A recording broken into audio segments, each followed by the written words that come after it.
Ça Gilbert Kankonde Malaba. Gilbert Kankonde ça moi na IDPS. Mais comment Gilbert Kankonde a reconnaître directoire à IDPS au moment où secrétariat général na présidence à IDPS va reconnaître en moitié. Augustin Kabouya Lobaki que il y a de deux ordres de salamana à siège à IDPS bateau bazo financer en haut et ça ba ministre à IDPS. Allô? Wa santé et ça misuma. Ah! Eh, katelinga lingala pour la santé mwana. Mon fils, pour ma santé, Misuma? ah, katelinga lingala. Bandeko, Misuma ezali kokatela motu lingala te. Oh! Ezali mitwe de santé. Oyo pesameli na bato nyonso. Employé to non employé, mutu nyonso oyo afikaka kocontribuer na mbongo mokie.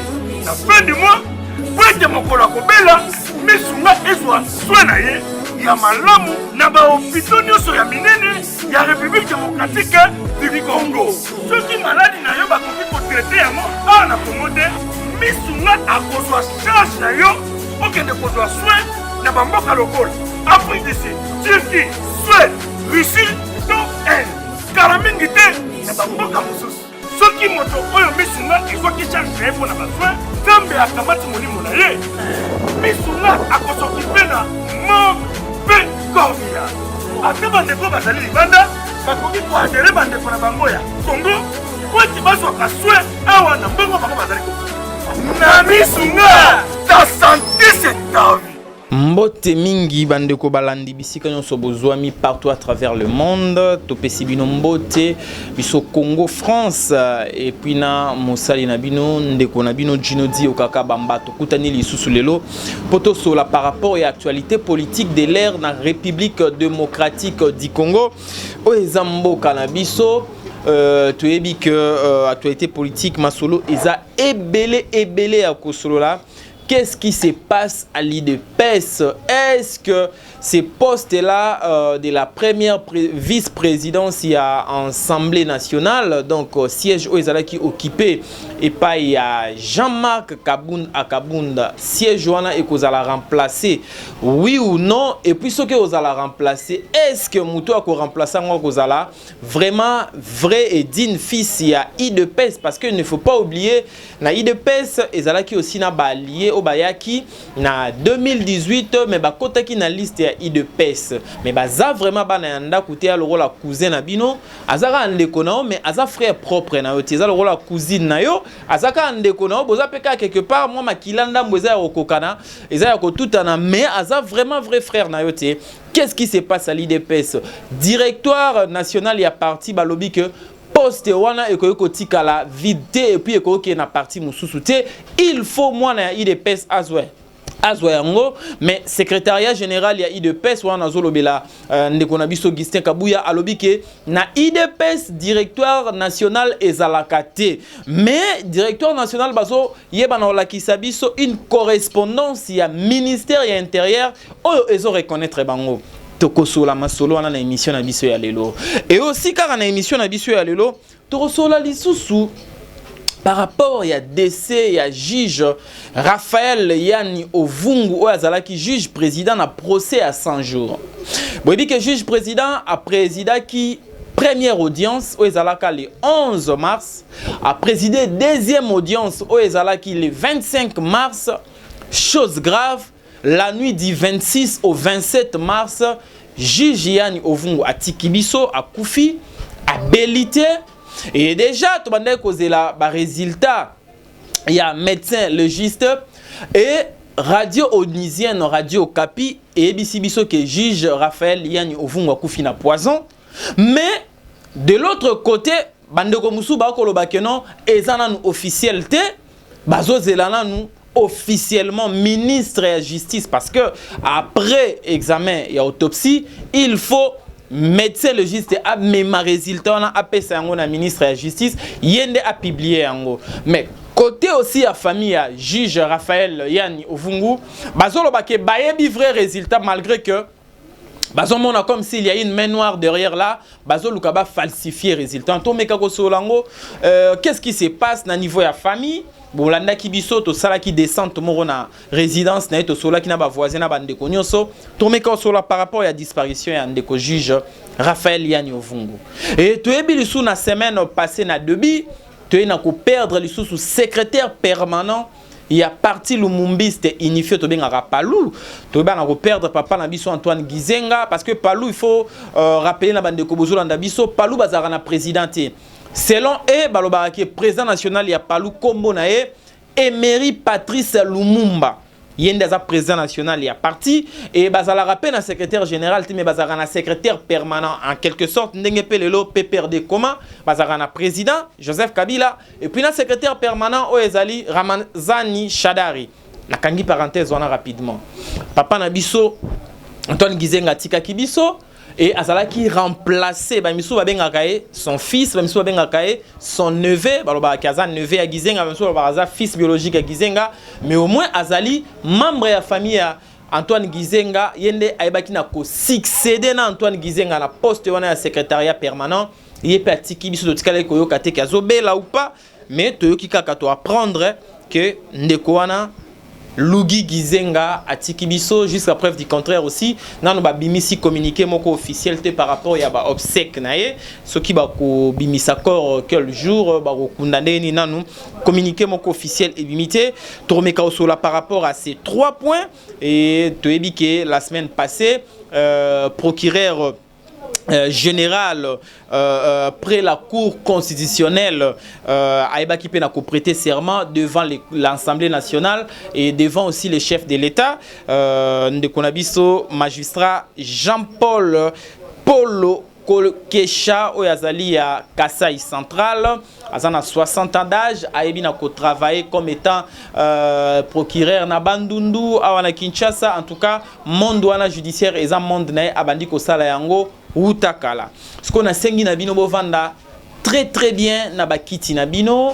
Yo banda osala musala tika na osala musala siko oyo kandenge tozo solola masolo ya mboka na biso toza ba congolais tozo solola masolo ya Congo tozo solola masolo ya Afghanistan te tozo solola masolo ya Tanzanie te tozo solola masolo ya pays wana mususu wana ezala na ngambo ya mukie kote wana ezala nini kombo na kimi tozo solola masolo ya Rwanda te tozo solola masolo ya Angola te mais tozo solola masolo ya Congo parce que Lumumba Lobaka, vraie histoire ya Congo et komamana bana ya Congo. Yango toso la masolo ya Congo.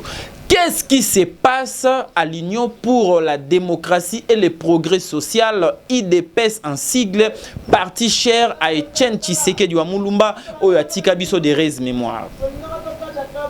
Chers amis internautes, chers amis téléspectateurs, Nazwe Bisabino que ndeko Jean-Marc Kabundo Oyo Azalaki, secrétaire général Tangu et fait Etienne Tshisekedi Atiki biso Aïbi n'a co-organisé congrès Babimisi Félix Tshisekedi comme étant président national ya IDPS. Toké na élection en 2018 Félix Tshisekedi Abimi président de la République. Qu'est dit les statuts ya IDPS? Qu'est dit les règlements d'ordre intérieur ya IDPS? Donc ce qui président national ya IDPS a eu empêchement moko, empêchement que la maladie, empêchement que la arrêter, condamner à perdre droit na civique, c'est-à-dire à exercer exercer fonction moko politique te, wana za empêchement. Mais selon elle, parce que on a la katikati na ozwana elle, Jean-Marc Kabunda et Augustin Kabuya, na ozwa pena elle Jacques Chabani, Paul Chilumbu, Wakwenda, Peter Kazadi, elle, parce que le IDP c'est comme na des ailes. Donc elle, y a Jean-Marc Kabundo na Kabou, y a bon bazara mi balé na base, selon bon bazara na base parce que presque structure nyonso ya parti ba soutenir bango, mais cadre nyonso to yokaka ba bunda ki bitumba ya makasi wana ba Peter Kazadi, ba Chilumbu, ba Wakwenda, ba Jacques Chabani. Bango nyonso y compris les députés. Il y a IDPS. Bango nyonso waki basangani. Bazoye bisangani za même mana ba ministre parce que tant au solo là bo comprendre qu'il y a une lettre et outil na ministère intérieur. Qui est le ministre de l'Intérieur? le vice-premier ministre de l'Intérieur. Et ça, Gilbert Kankonde, Malaba. Gilbert Kankonde, ça, moi, na IDPS. Mais comment Gilbert Kankonde a reconnaître directoire à IDPS au moment où le secrétariat général na présidence à IDPS va reconnaître en moitié? Allez-y comprendre. Donc, ce qui est Augustin Kabouya Lobaki, il y a des désordres de ça, la siège à IDPS, bateau bazo financé en haut, et ça, le ministre à IDPS. Mais aussi, dans le côté P à Jacques Mèche et côté P à Jean-Marc Kabound, na Augustin Kabouya. Ce bande cognos so baké belé la loi aussi de la majorité. Tout le monde a même dans l'Assemblée nationale. Au cause on a une bonne idée, au cause on a une bonne initiative, mais ceux qui bande ko baza majoritaire baké gauche, yo banda qui droite. Tu es censé aussi Hollanda bande ko na gauche. Qu'est-ce qui se passe? Naï de PES. Jean-Marc Kabound a perdre siège naé, il y a vice-premier ministre et Assemblée nationale. Boye bindenge salama ki li solo ya 7 millions, il y a lobby 7 millions, ba misuba lobby zara 7 millions te, et ti Jean-Jacques Mamba a créé pétition na e, ba signature azui, et ba kangi Jean-Jacques Mamba, et après au kanga Jean-Jacques Mamba koto Maman Mabunda a organisé élection, élection par rapport à la pétition et Jean-Marc Kabound a coué. Au lendemain, il y a déchéance, il y a Jean-Marc Kabound. Tout le monde communiqué moko ebimi venant à secrétariat général il y a IDPS. Que dit ce communiqué? Balobi que aucun député national il y a IDPS a postulé na poste ya premier vice-président et assemblée nationale. C'est ce communiqué là au secrétariat général il y a IDPS et Komaki. Mais qu'est-ce qui s'est aussi passé?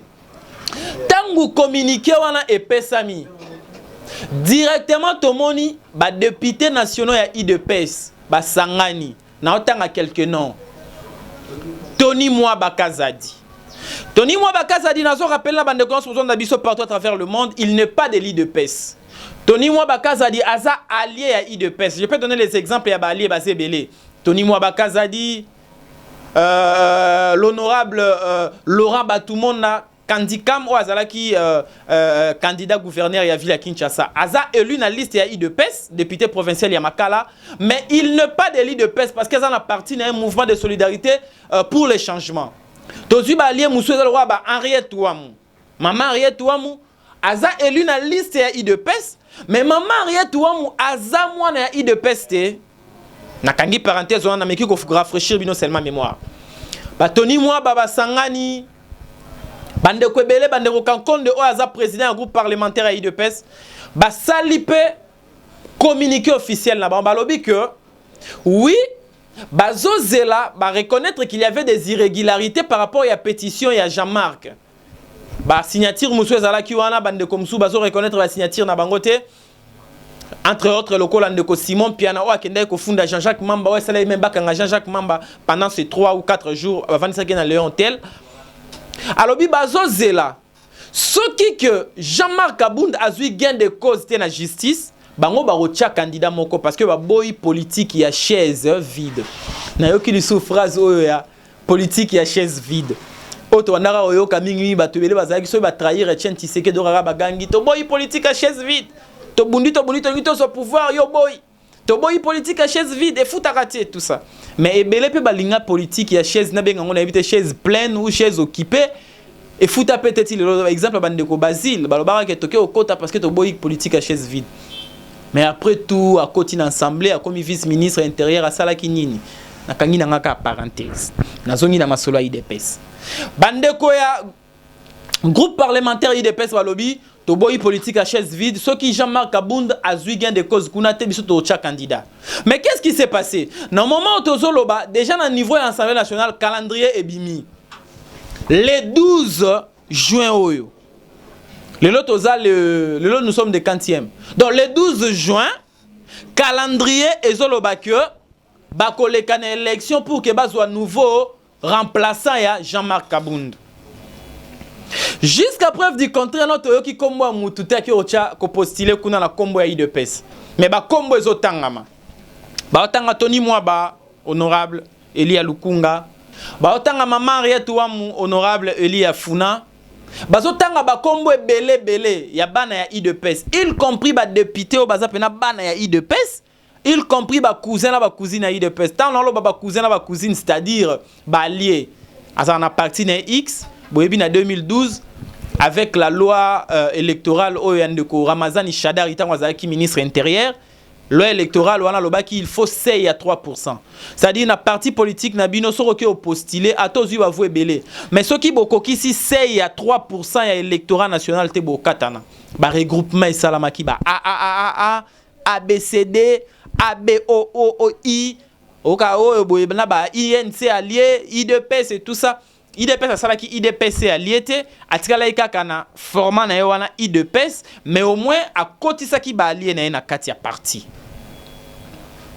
La grande question c'est celle-ci. Est-ce que il faut IDPS ce qui Jean-Marc Kabunda zui gain de cause na justice té. Lokola maman na biso Mabunda présidente de l'Assemblée nationale déjà bimisi calendrier le 12 juin oyo. Il faut pas remplacer Jean-Marc. Pendant que Jean-Marc a osé la makam na justice. Kotoyo bandeko ya MLC tozo ka pe na CC bango pe bayo mema candidature na bango. Bandeko cash.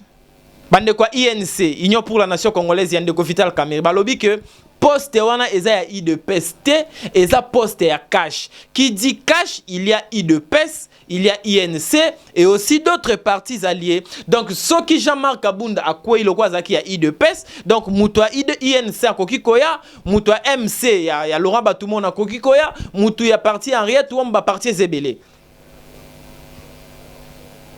Et loko bana mboka toza komi tuna. To comprenant te. Joseph Kabila Zalara na AMP, Alliance pour la majorité présidentielle. Et qu'on a transformé et commis MP, majorité présidentielle. Et qu'on s'est transformé pour la troisième fois et commis FCC, Fonds commun pour le Congo. Makambu balobara kuna na kati ya plateforme na bango na tenge bino AMP, MP, FCC. Makambo basola kuna na ya malamu, na ya mabe. Basuka na ngoka na kati kuna bima libanda te. Mais pourquoi cash? Oye soutenir Mokonzi Mboka. Mokonzi Mboka a pouvoir mais tozo mona na ebite na benga ngo comment? Oya lobby ake na direction ya nord, oya lobby ake na direction ya sud, oya lobby ake na est, oya lobby ake na ouest. Pourquoi tout ça? Vital Kamerhe à l'époque, nous sommes en 2009. Président de l'Assemblée nationale a sali déclaration moko na radio moko a waboué et c'est félicité bandeko ya parti naï. Ba ebisier il faut au démissionner. Yona bureau na mobimba. Ba démissionner ba Vital Kamerhe, ba Lutundula, ba Bahati Lukwebo, ba tunyo soza na bureau Vital Kamerhe ba démissionner. Toyoka ki désordre était oh, Pépère Dazo présenter 3 candidats na poste ya Vital Kamerhe. Non, ba ke ba se concerter bango na majorité présidentielle. Ba eli biso ba candidat. Bochab candidat président, un tel candidat vice-premier président. Mais pourquoi pas Makambone ko sa mana cash? Déjà na IDPS, bazoyo kanate, ba oyo balo babwe directoire to lobela nanu un peu directoire. Toujours na statut ya IDPS, balobi soki président azui empêchement. Donc le président Félix Tshisekedi Azaki président IDPS, le loi président de la République, il ne peut plus à continuer comme étant président IDPS parce que aujourd'hui il est le président de la République, Aza président de parti politique nyonso, Aza président à PPRD, à Palou, Aza à MLC, Aza président na biso nyonso. Poste na niveau parti tikali vacant. Président a commis communiqué de presse, a commis à l'objet du fait que nazui vacances na parti na tikeli Jean-Marc Kabunda a joué intérim nanga na présidence ya parti. Jean-Marc Kabandi ko joué intérim, bande ko bandi obima. Ce n'est pas dans notre statut, et ça statutaire, président violé statut à parti. Est-ce que Moukolmo Théora que Batouaolo Kabila a violé statut à PPRD? Vous croyez que Nyonso Kabila bande ko sala na PPRD bande se pelisa bato? Il y avait aussi des opposants dans quatre parti. Mais du fait que ba PC déjà ligne de conduite, bino Nyonso bolanda ligne de conduite wana. Bandeko Jacques Chabani Oyaza président ya commission électorale na niveau ya parti ya UDPS. Nandeko Wakwenda Oyaza président ya directoire ya parti. Selon statut ya UDPS, balobi bangonde soki vacances et salami na niveau ya présidence ya parti, bako s'organiser pour que ba na congrès. Ba organiser congrès na parti va élire nouveau président. Du fait que Jean-Marc Kabound, président AI à IDPS, Nandeko Augustin Kabouya, secrétaire général à IDPS, Babandaki Koyoka Nana Bangote, pour se rappeler, Jean-Marc Kabound, par une correspondance, Aïbaki n'a qu'à suspendre Bango, à suspendre Jacquemin, à suspendre aussi Wakwenda. Et puis, à reconnaître directoire. Bango directoire, Komeli ministre, vice-premier ministre, ministre intérieur, lettre, pour dire qu'il a tranché à niveau na Bango, est-ce que directoire est ça ou pas? Je rappelle à tous nos internautes et téléspectateurs que quand il y a conflit à niveau de parti politique Moko, il y a toujours à niveau du ministère intérieur. Avant même de créer un parti politique ou plateforme politique, il y a toujours à niveau du ministère intérieur. Et les ministres de l'intérieur à reconnaître le directoire et à parti à IDPS. À zongise libango lettre par rapport à la correspondance bango bakomela qui est à l'obi nazo reconnaître par rapport à statut nabino tanto tangiango. Et qui est le ministre de l'Intérieur actuellement? C'est Gilbert Kakonde. Oh, il a zappé fils maison à IDPS. Secrétaire général à IDPS a lobby que non, a qui pression, bachaki est pression, ministre à IDPS, bachaki est pression, bandeko Moussou bachaki est pression. Et bango bandeko ya directeur à parti balobi, il faut Jean-Marc Azala remplacer. Yé Moutouka Kagoué kozala éternellement wana te lokola balongolier siège wana ya premier vice-président de l'Assemblée nationale et ça siège ya IDPS, il faut député moko élu na liste ya IDPS à remplacer. C'est ça la grande question. Et que ça la mandenge nini qui vivra verra mais et ça regrettable comme on a oh ezo salama na IDPS c'est ça parti présidentiel ça roi PPRD à lobby. PPRD d'hier ndenge zaki parti présidentiel lelo eza IDPS. Mais on voit comme si moi désordre moko ezawana. Et bande quoi IDPS va lobby que ba le président de la République a tranché les bango problème. Le président de la mêlée a koyo kozonga lisuna mangambute parce que les partis politiques sont des faits privés. Eza biloko ya bato organisation bato bo sangani bo s'organiser, bo sali règlement d'ordre intérieur na bino, bo sali statut na bino, bo ke bo légaliser yango et le président koyo ya souta kota na biloko na c'est privé. Oui, les partis politiques étant privés, jamais président de la République va faire un parti politique à la secrétaire général à Lobaki Boé, président fédéral à Lobaki Boé, président AI à Lobaki. Non! On est au niveau de parti, beau gérer parti, président comme il gérer toute une nation. Donc le directoire du parti dirigé par Wakwenda et Jacquemin Chabani vient de publier un communiqué demandant aux députés de l'IDPS de postuler au poste du premier vice-président de l'Assemblée nationale. Qui vivra verra. Est-ce que les députés nationaux de l'IDPS vont respecter les mots d'ordre donnés par Jacquemin Chabani, les directeurs du parti, Oezaya Wakwenda na Jacquemin Chabani, oui, ou alors ils vont respecter les mots d'ordre au Bapé si on n'est pas secrétaire général Lambango, Augustin Kabouya. Qui vivra verra. Les 12, c'est pour très bientôt. Qui va succéder à Jean-Marc Kabound na poste wana premier vice-président de l'Assemblée nationale.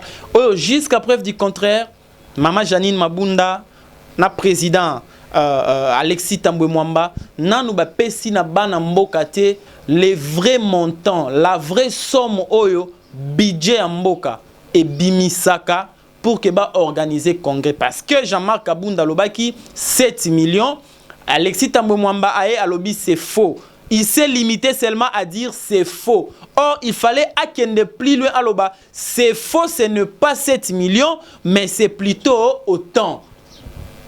Parce que ce qui moi n'a tout nié, 1 plus 1 égale combien? Ce moi n'a lobby égale 4.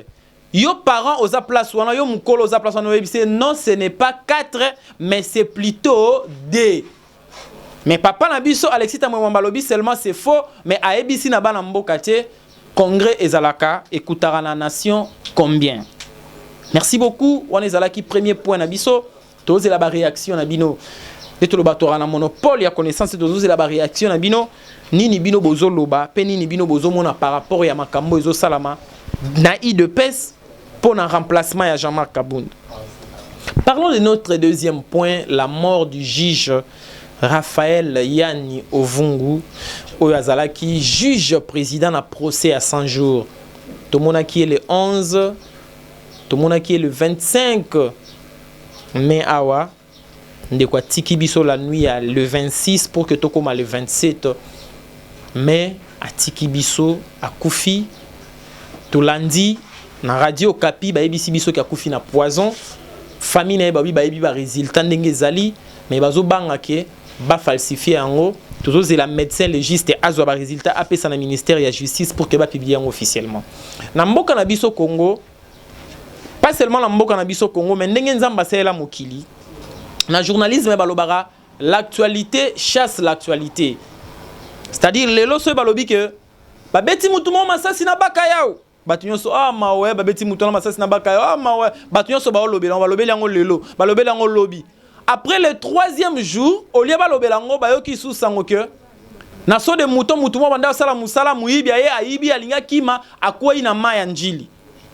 batu bakobosa na siko makambo ba betaki mutu masasi na baka yao ba komo beta masolo ya kuna na lingina loba nini par là c'est-à-dire to banda kolobela makambo ya liwa ya juge Raphaël Yani Ovungu mais du fait que procès zongeli nango oyazala ki deuxième juge Bakenge a remplacé a commis juge président l'autre juge a remplacé juge Bakenge et puis ba côté ici la troisième personne oyo ko remplacer na bureau pour que bazala 3 to bandi kolanda procès et on a comme l'impression to bosani li solo ya ndeko ya keka boy batu ba otuna lisute résultat autopsie za ndenge nini batu ba otuna lisute makambo ngwa poison za ndenge nini batu basali lokola ba bosana tozo senga na ministre ya justice alandela parce que tangu esalamaki tangu basalaki autopsie ezalaka je crois un certain vendredi balobaki que d'ici lundi robima mais le comme on a ba réseau sur baloba il faut un mois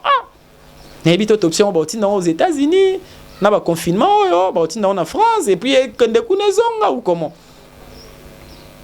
baby ça na bana mboka ndeko akufi ndenge nini et puis soka kufi si c'est comme ça ndenge radio Kapi zolo bakeza poison akufi na poison uti wapi nanya sali yango pour profiter de quoi à qui profitent les crimes donc c'est un peu ça et parce que tolobe la mort ya ndeko yani et aussi ya ndeko na biso Lugi Gizenga secrétaire permanent à Palou parti cher et Antoine Gizenga paix à son âme des mémoire atika biso Lugi Gizenga pe mokitani nae mwana nae atiki biso lisusu Palou oyo ezaki déjà un problème Adolphe Muzito alongwa asala nouvel élan Daniel Mukoko Samba toyoka ka elisute ndeko mayobo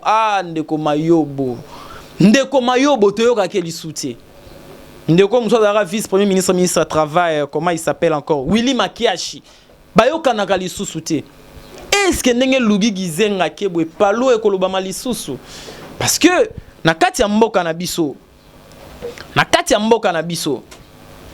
soki chef a parti à Kei to mona ande makambo koma lelo tozolela tocho sola lisolo yi de pesa est-ce que soki les faits tiennent Tshisekedi azalaki vivant to ngato beta masolo de to beta lelo je ne pense pas où est parti le parti de Mairie Patrice Lumumba MNC Parti national congolais MNC na monara ndaku moko ezalaka na éviter bandeko so boye balisusu so komi na oye avenue Oshwe ou avenue du stade oye yango neti okoma okota na entrée ya stade Tata Raphaël stade du 20 mai place wana basali moi statut mo ya bana kini et pas gouverneur Ngobila siko soki otali na loboko no dans soko zoya ota na loboko no moi sina gauche soki outi avenue du stade oye neti okota stade Tata Raphaël l'entrée wana otali na gauche au mona ndaku moko eza wana etikala neti maison moko abandonné liboso na ngwana batekaka ba brique tala bien wana au mona bakomi MNC batiena photo ya Lumumba parti ya Lumumba est-ce que ça rali sous na élection 2006 au mona ba candidat na compte sa parti wana na élection 2011 na élection 2018 est-ce que ba candidat bazalaki et si là est le cas or que ça ba patrimoine na biso photo e ba na ko protéger aussi ba parti le quoi ba les socialistes Parti socialiste na ba France wana. Ça fait des siècles les partis wana ont existé. Aussi à partir le quoi les démocrates, les républicains na ba États-Unis wana. Ça fait des siècles batu balé kaka mais parti etika la les hommes passent mais les institutions restent. Mais dans notre pays du fait que batunde ba incarnera parti Solobi MLC au voix Jean-Pierre Bemba Gombo. Ça dit tant baba MLC hein directement ba omone longa Bemba. Quand Quand on parle de l'INC, on voit Vital Kamerhe. Quand on parle de l'IDPS, on voyait Etienne Tshisekedi Wamulumba. C'est pour cela que nous sommes des passagers sur ces terres des hommes. Toleka rato kufaka osali tana yo oleki osali tana tango koleka lobi au monde a du fait que yo muto incarna qui parti payé et qui mais ce totika ba parti ezalara idéologie ba parti ezalara ba institution que créateur à partir ko koleka ba parti on est ba revivre. C'est notre souhait que le loyo lokola lugi gizenga zate est-ce que lobby tokoyi ko lobela lisusu palu pas si wana. Mais notre souhait est que Palou est à la caca, Palou est continué, ça sera une très bonne chose. Et puis, notre dernier point, la prestation et un serment. Il y a nouveau procureur général près la Cour constitutionnelle. Et Salamaki, semaine passée, donc, Ndeko Jean-Paul Polo Kokesha. La Bible déclare la justice élève une nation. C'est-à-dire, pour l'économie mboke simba et marché et mata to comme on a ba budget ba milliards il y a 100 milliards c'est possible na Congo malgré que les habitants de to kenda msubana na ba koko na biso de ba omona ngo pour to comme on a ba budget on a ba 100 milliards il faudrait que la justice est à la justice moko équitable pas une justice à double vitesse justice ya ba riche ba longara toujours ba pauvre justice ya ba plus fort ba longara toujours ba faible non. Et ça la justice moko équitable, justice mo équilibrée, justice à double vitesse. Justice oh ce muto ayibi bakangié, ce muto sali mabe bazuié, muto abomi bakangié. Et ko sala nini, o sala que ministre avant di na kati ya bureau na yeye moko. Mayele yeye la mutu na yiba kanyaka ya mboka na somba lupangu na ma campagne. Mais tangu na mutu na a raisonner lobi soki na yibi kanyaka ya mboka, lokola bakanga ndeko X ngape ba okanganga abangi. Ata bangi nenzambe te abangi na ekaka justice ya mokili esali ke mbongo alingaki ayiba moya yiba ezateke na banque centrale et mbongo wana basombeli yango bakisi mbongo wana basombeli yango ba banque na bana mbongo wana bafuteli yango ba enseignant mbongo wana babongiseli yango nzela donc tango justice evandi makambu nyonso automatiquement ebandi kobonga on comprend donc ndeko na biso aye ndeko Paul Kokesha Asala Moussala Malamu, te souhaiter un fructueux mandat dans la Cour constitutionnelle. Asala Moussala Malamu pour que Makambu Ekende Kitoko Ekende Malamu. Nous sommes arrivés à la fin. Torobela qui procède à Ndeko Vital Kamerhe. Torobela ngo lusuna ba émission prochaine. Toko zongela yango. Tu dis que audience est aux ala pour le jeudi. C'est jeudi, hein? Et aux ala jeudi. Total andeni ko évoluer. Bah si ça y est déjà étape nyonso ya ba témoins et renseignants, Zalaki procès moko marathon de 10h à 22h30 au-delà même. Ba témoins nyonso, ba témoins à charge et à décharge. Ba o ba ki ko charger Vital Kamerhe, ba o ba ki ko décharger, ba o ba ki ko charger Jamal, ba o ba ki ko décharger Jamal. Donc cette semaine plaidoirie et bandit.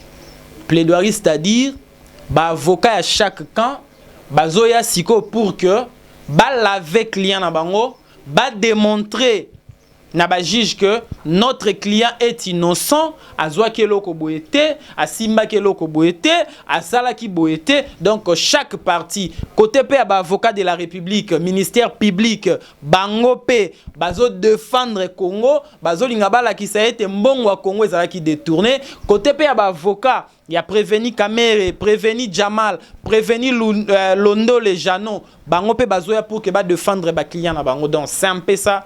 Merci beaucoup à toute l'équipe technique. Merci na bandeko nyonso bozolanda partout à travers le monde. Na Congo France, bandi d'abord na opesa merci nandeko Didi Dipumba notre boss. En tout cas, merci beaucoup parce que azo tchaba moyen en place de façon que to ba na rosolana bino, to zalana bino. À chaque fois, actualité, Zosenga, Merci na Mouna Cédric Mouna l'artiste cordon Anakin. Merci beaucoup na Badiki Diki na Bandeko Nyoso Ndeko Jeffer pour son assistance. Azalaki na biso awa. Et je n'oublie pas aussi Bandeko Nyoso Landi biso partout à travers le monde, l'arbitre international Eddie Engende na Pesio Bambote, Ndeko Jean Moulumba na Pesio Bambote, Ndeko Alfred Lotimea.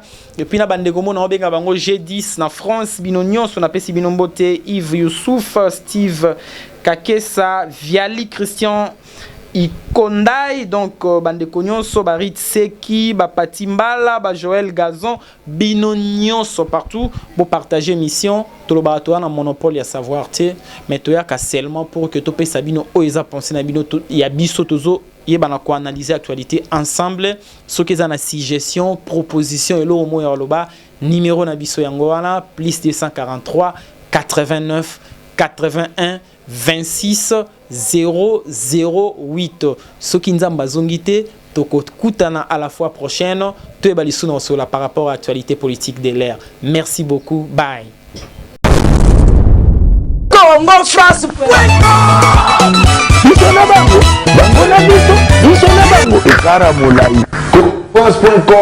Site ya Kolo Masola danger. Masola kitoko.